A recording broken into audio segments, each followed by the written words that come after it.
Assalamualaikum warahmatullahi wabarakatuh. Apa kabar? Kembali berjumpa dengan saya Ersmun Arif dari Forum News Network. Kita ngobrol ya di akhir pekan ini.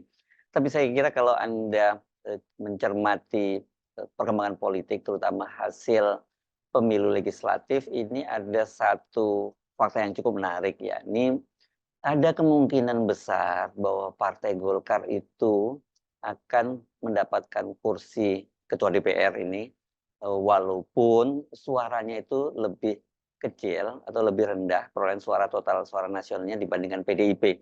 Jadi artinya, suara, atau bukan suara maksud saya, kursi ketua DPR RI yang selama ini digenggam oleh PDIP mungkin akan terlepas gitu ya dengan perkembangan yang terbaru ini dari perolehan suara ini. Karena, ada tanda-tandanya kendati PDIP itu lebih, tinggi meraih suaranya dari, Golkar dalam perolehan suara, tetapi dari jumlah kursinya itu kemungkinan besar Golkar bisa menyalip PDIP. Ini baru baru perkiraannya semacam itu ya. Dan ini sebenarnya pernah terjadi pada, pemilu lalu, pemilu 2019, tapi, kebetulan bukan pada peringkat pertama, tapi pada peringkat kedua dan ketiga. Pada pemilu yang lalu itu, Golkar berada di peringkat ketiga di bawah, Gerindra, tetapi jumlah kursi dari Golkar itu lebih, banyak daripada Gerindra. Gerindra pada waktu itu hanya memperoleh 78 kursi, sementara Golkar memperoleh 85 kursi. Ya, ini kenapa terjadi? Karena bilangan pembaginya di, daerah pemilihan atau dapil yang dimenangkan oleh Golkar itu bilangan pembaginya rendah gitu ya. Jadi artinya kalau sering disebut sebagai kursi yang murah gitu, sementara, PDIP maupun, Gerindra pada waktu itu, dia kan banyak memenangkan di Jawa, dan Jawa ini, harga sebuah kursinya itu sangat mahal.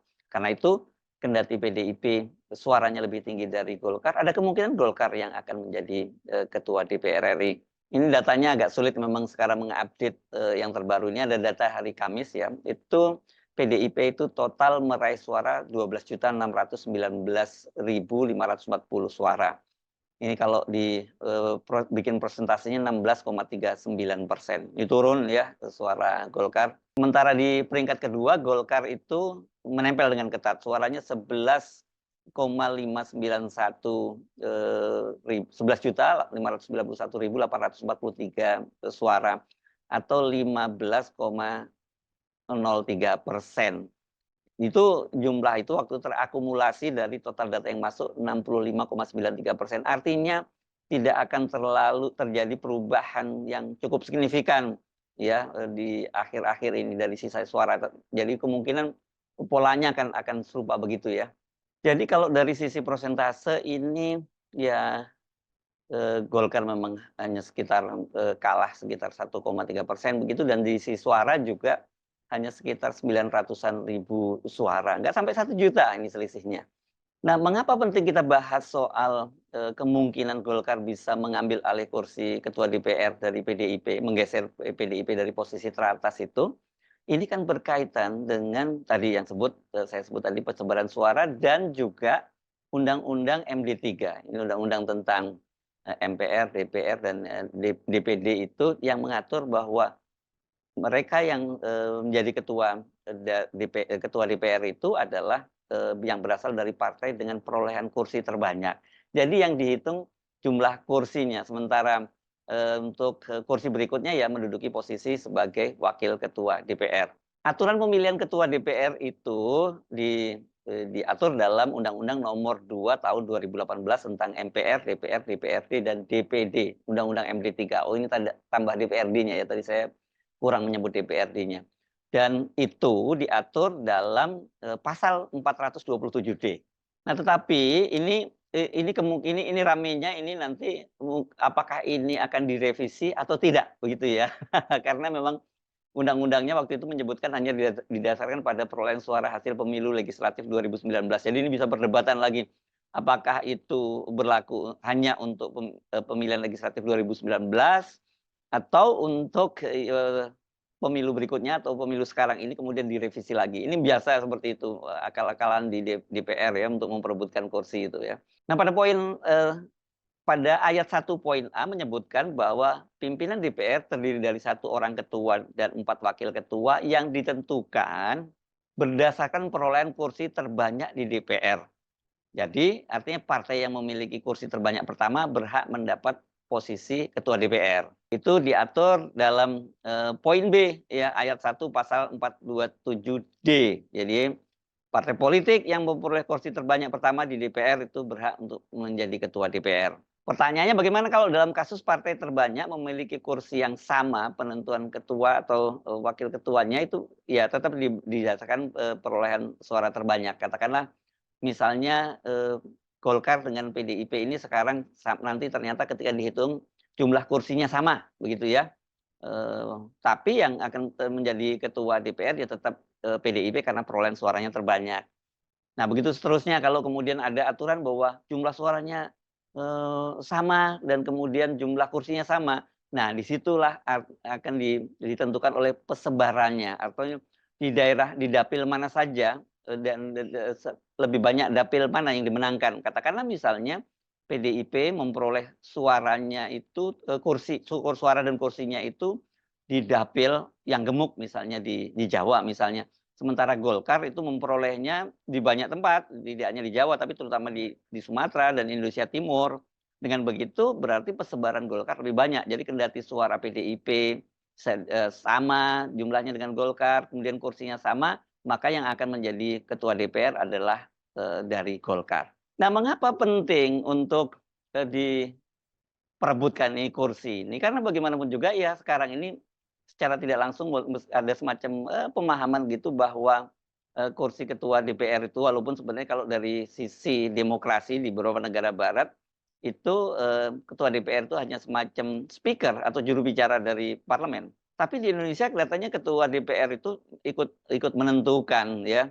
Dan ini ya mungkin jabatan ketiga begitu ya setelah presiden, wakil presiden dan kemudian ketua DPR. Tapi secara pengaruh kelihatannya kalau dalam sistem yang sekarang justru dibandingkan dengan wakil presiden ya lebih strategis menduduki jabatan sebagai ketua DPR gitu ya. Nah ini ya ini kaitannya penting, ini menarik dengan kemungkinan konfigurasi politik ke depan. Kenapa? Karena sekarang ini ya kalau kita tentu saja berdasarkan hasil realcon KPU, ini jangan marah ya ini realcon KPU, jadi kemungkinan besar itu kalau untuk pilpres itu akan dimenangkan oleh Prabowo Gibran. Artinya yang akan menjadi presiden nanti adalah Prabowo Gibran, sementara ketua DPR-nya itu ya dari diperebutkan antara paslon 02 dan paslon 01, dan paslon 02 pasti berkepentingan juga untuk menggabungkan kekuatan di DPR itu dengan kekuatan di pemerintahan. Ini seperti biasalah, zamannya Pak Jokowi juga begitu. Dia menarik semua partai-partai politik, menyisakan hanya PKS dan Nasdem dan Demokrat di parlemen, sehingga tidak bisa berbuat apa-apa. Semua kebijakan pemerintah itu diiyakan saja oleh DPR karena ya DPR sudah dikuasai oleh pemerintah begitu ya. Nah, ini kalau kita lihat fakta yang sekarang ini ya, kita jadi ingat dengan pernyataan dari mantan Gubernur Lemhanas Andi Wijayanto. Ini dan kasus sekarang ini ya perolehan suara PDIP yang menurun begitu dan kemudian dia terancam hilang juga kursinya sebagai ketua DPR gitu ya. Andi Wijayanto kan kemudian waktu itu sebelum dia memutuskan mundur itu rupanya dia bertemu dengan Pak Jokowi, dan pada waktu itu katanya dia ditantang lah, bahkan bukan diberitahu oleh Pak Jokowi. Ada 3 poin yang disampaikan Jokowi ke Andi Wijayanto. Pertama, dia memastikan bahwa Prabowo Gibran akan menang. Yang kedua, PSI yang sekarang dipimpin oleh anaknya Pak Jokowi, Kaisang Pangarep itu juga akan masuk ke Senayan, masuk ke DPR, lolos parliamentary threshold 4%. Dan ini poin yang ketiga ini yang saya kira ini penting dan kemudian membuat Andi Wijayanto memutuskan berhenti sebagai Gubernur Lemhanas. Suara PDIP itu turun. Itu artinya kan berarti ada skenario dari Pak Jokowi ya. Kalau kemudian sekarang terbukti bahwa suara PDIP turun. Dan menurunkan suara PDIP itu tidak sekedar hanya memberi pukulan bahwa suaranya turun, tapi dampaknya tadi termasuk pada posisi di DPR. Nah ini saya kira ini merupakan bagian dari cawe-cawe Jokowi yang ingin terus berkuasa. Dia kemudian rupanya kelihatannya dari berbagai informasi yang berkembang belakangan ini kan Jokowi itu berkepentingan untuk mengambil alih Golkar.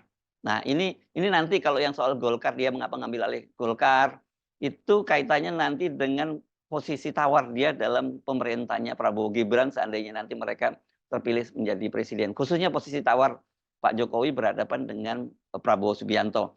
Nah, ini kalau kemudian sekarang ini Golkar yang mengambil posisi sebagai ketua DPR, kalau berhasil dia mengambil posisi sebagai ketua DPR, dan kemudian Gibran itu digolkarkan jadi kader Golkar, karena kan sebenarnya sebelum pengumuman Golkar untuk mendukung Gibran sebagai calon wakil presiden dari Prabowo, kan pada waktu itu sebenarnya Gibran sudah disiapkan jaket kuning, tapi kemudian kan urung. Saya kira mungkin dalam situasi sekarang itu ya sangat mungkin kemudian Gibran segera dikuningkan. Nah, kalau dengan cara seperti itu kan maka Golkar ini bakal banyak menang banyak ya. Dia dapat posisi wakil presiden melalui akuisisi Gibran ke Partai Golkar, dan kemudian juga Golkar menempati posisi sebagai ketua DPR RI. Jadi posisinya Golkar menjadi partai yang sangat kuat ya nantinya, bahkan dibandingkan dengan Gerindra nantinya jauh lebih kuat Golkar begitu ya. Dan kalau kaitannya dengan Pak Jokowi, kalau kemudian Golkar bisa menempatkan wakilnya, calonnya atau kadernya di posisi sebagai ketua DPR, dan kemudian Gibran menjadi kader Golkar, dan skenario berikutnya adalah Jokowi menempatkan proksinya itu menjadi ketua umum Partai Golkar, maka ini betul-betul Jokowi akan menjadi kekuatan yang luar biasa. Ya, karena kan kita mendengar informasi bahwa sebenarnya Jokowi itu ingin men-take over Golkar, dan mungkin dia langsung menjadi ketua umumnya, tapi ini kelihatannya terhalang ya. Tapi nanti kita bicarakan apakah itu terhalang itu jadi masalah atau tidak. Tapi kabar yang banyak sekali disebut oleh media, dan itu saya kira bersumber dari internal Golkar, ya Pak Jokowi itu akan menempatkan proksinya. Nama yang paling santer disebut itu adalah Bahlil, ya, Menteri Investasi dan Kepala BKPM ya, Bahlil Lahadalia ini. Ini disebut-sebut dia santer akan jadi ketua umum dari Golkar melalui jalur Munaslup begitu. Tetapi saya juga mendengar ada nama lain itu yang juga sekarang kader Golkar menjadi pembantu Presiden Jokowi di kabinet, yakni Agus Gumiwang Kartasasmita. Katanya nama ini juga salah satu yang dielus-elus oleh Jokowi untuk mengambil alih Golkar dari tangan Airlangga. Nah, tadi saya menyatakan bahwa Jokowi itu nggak mungkin jadi ketua umum Golkar karena terhalang aturan 5 tahun. Ini yang menyatakan Pak Yusuf Kala ya, katanya nggak mungkin lah Pak Jokowi menjadi ketua umum Partai Golkar karena ada aturan, ada ADART-nya bahwa untuk menjadi ketua umum Golkar itu minimal menjadi kader 5 tahun. Tetapi saya kira ya ini kan soal kecil buat Pak Jokowi ya, itu terjadi pada PSI. Tapi Anda mungkin menyebutkan ke PSI partai kecil ya, jadi anaknya baru 2 hari jadi kader, dapat KTA pun langsung bisa jadi ketua umum partai. Tapi saya mesti ingatkan pada Anda ya, undang-undang pemilu saja itu bisa diubah oleh Jokowi. Dan kita ingat prosesnya di Mahkamah Konstitusi, karena menghalangi keinginan Jokowi untuk menjadikan anaknya sebagai calon wakil presiden, ya undang-undang yang diubah. Gitu, batas usia 40 tahun tetap dipertahankan, tapi ditambah norma baru pernah menjadi kepala daerah atau masih menjadi kepala daerah yang dipilih yang menempati jabatan melalui proses pilkada. Nah, jadi kalau cuma sekedar aturan atau ADART itu kan ADART Golkar ini kan aturan internal, ya pasti dengan mudah akan diubah begitu saja. Yang penting sekarang kuasai dulu DPD di seluruh daerah. Jadi kalau DPD Golkar misalnya dari 38, saya nggak tahu apakah Golkar juga sudah punya 38 DPD 1, dan itu kalau dikuasai sepenuhnya oleh Pak Jokowi dengan berbagai macam cara termasuk juga money politik, ya DPP Golkar mau bisa apa begitu. Nah, jadi mulai terlihat tergambar ya mengapa kemudian Golkar ini penting suaranya menjadi besar dan kemudian menduduki kursi sebagai ketua DPR, bahkan nanti juga dia punya kader yang menjadi wakil presiden yakni Gibran Rakabuming. Nah, ini menarik. Kita tentu kaitkan dengan skenario yang sebenarnya secara tidak langsung sudah disampaikan Pak Jokowi ke publik, yakni bahwa Indonesia itu akan menjadi modern. Pada waktu itu Pak Jokowi mengutip katanya pendapat, pakar-pakar dari negara-negara barat itu bahwa Indonesia menjadi negara modern itu dalam 3 kepemimpinan. Ya 3 kepemimpinan itu apa artinya? 3 kepemimpinan itu pertama adalah Prabowo Subianto, kita tidak tahu apakah dia bisa 1 periode penuh, ya dan berikutnya 10 tahun berikutnya atau 2 periode berikutnya Gibran Rakabuming. Itu jadi setidaknya 15 tahun. Tapi kalau kita menyimak apa yang dikatakan oleh pemilik lembaga survei LSI Denny Ja, yang dia mengusulkan adanya koalisi permanen gitu ya. Koalisi permanen itu antara Golkar dengan Gerindra begitu sebagai backbone-nya. Ini kan dia menyatakan bahwa setidaknya dengan cara begitu mereka bisa berkuasa sampai 20 tahun ke depan, begitu ya.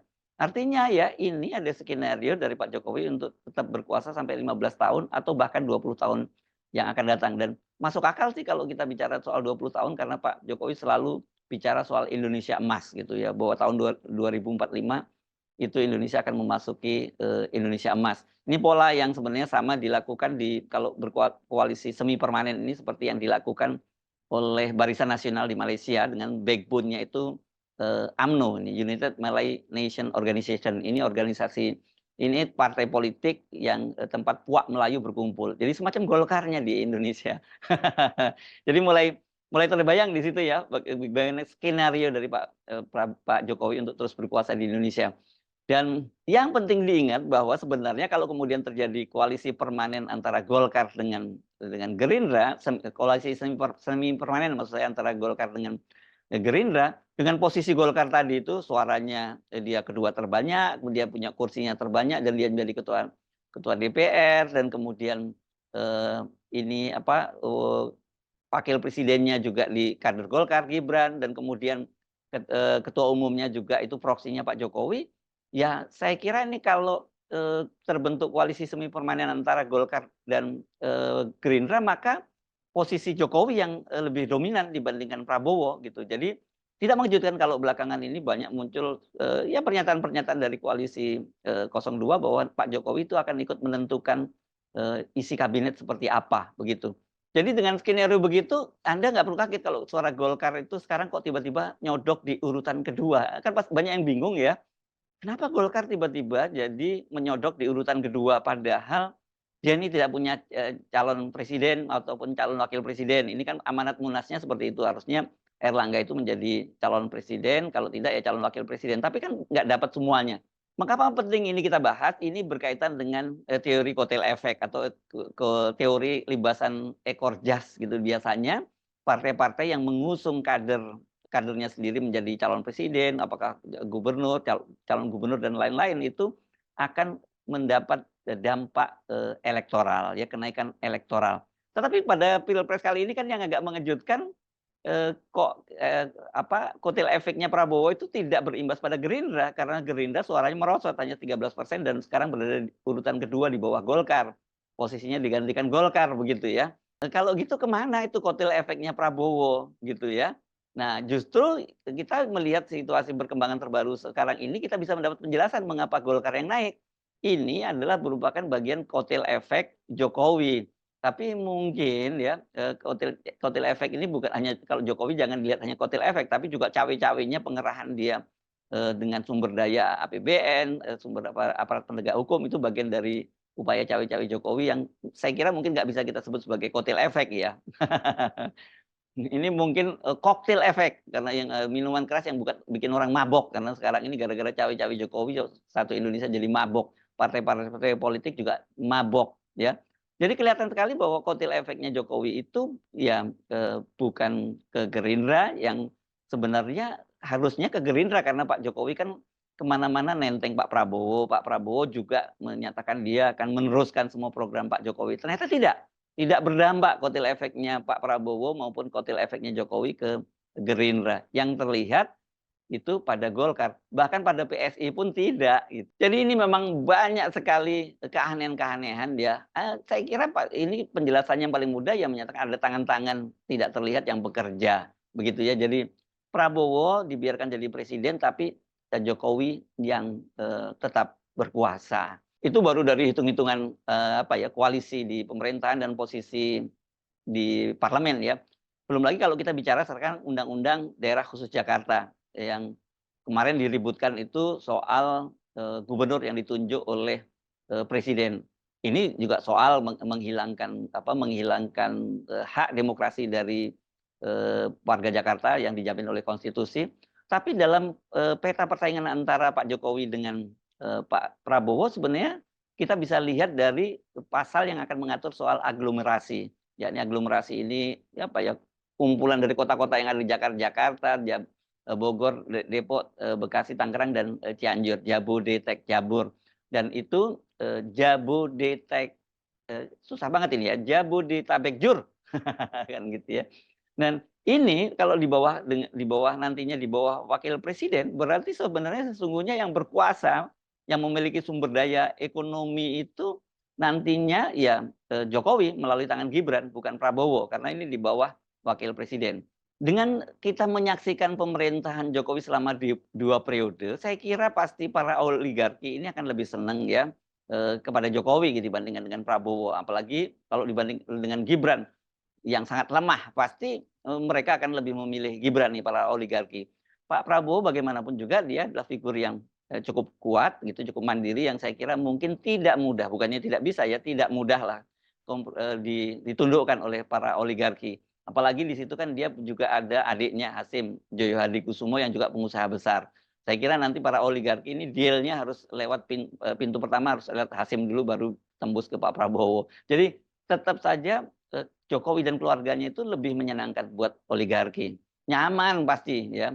Ini kan embrionya sebenarnya hubungan dengan oligarki sudah terlihat ya. Ini dalam kaitannya ini adalah Sinarmas. Ini kan Anda tentu masih ingat bagaimana bisnis anak-anaknya Pak Jokowi, Gibran, dan Kaisang yang dilaporkan oleh dosen Universitas Negeri Jakarta, Ubaidillah Badrun. Ya, Ubaidillah Badrun kan melaporkan kemungkinan dia menduga ada semacam money laundering lah begitu di situ, yang di bisnis antara anaknya salah satu petinggi Sinarmas dengan anak-anak Jokowi. Dan kita tahu Sinarmas itu kalau sekarang di pemerintah itu representasinya adalah Gandhi Sulistyo. Ini seorang profesional di Sinarmas yang pernah dijadikan Jokowi dubes di Korea Selatan, dan ini sekarang menjadi one team press. Jadi kaki mereka sudah ada satu di dalam istana ini ya. Dan embrionya sudah dimulai, anaknya Gandhi Sulistyo itu berbisnis dengan Gibran dan Kaisang, yang kemudian diduga ada laku yang tak elok yang sehingga dilaporkan oleh Ubaidillah Badrun ke KPK. Tapi sampai sekarang kita tidak tahu statusnya bagaimana, dan itu katanya masih berproses, tapi status sebagai Dumas, pengaduan masyarakat saja. Saya sih nggak yakin KPK berani melindaklanjuti, apalagi kemudian sekarang ada tanda-tandanya bahwa yang akan terus berkuasa adalah Jokowi gitu. Jadi saya kira ini kita dengan memahami ini kita jadi paham gitu ya, mengapa kemudian kok suara PDIP itu merosot ya, ya kan, kemudian itu seperti dikatakan oleh Andi Wijayanto yang ketika bertemu dengan Pak Jokowi, ya ini dikerjain oleh Pak Jokowi, tapi hal itu kan dibantah oleh Mensesnek Pratikno gitu ya. Kenapa Jokowi berkepentingan kerdilkan PDIP, yaitu tadi dengan cara mengkerdilkan PDIP maka dia akan terus berkuasa, bahkan setidaknya berkuasa selama 15 tahun lagi, atau bahkan sampai tahun 2045, berarti itu 20 tahun lagi. Jadi siap-siap jadi masa depan Indonesia bersama dengan Jokowi dan keluarganya. Saya Arsy Arif dari Forum News Network, sampai jumpa lagi. Wassalamualaikum warahmatullahi wabarakatuh.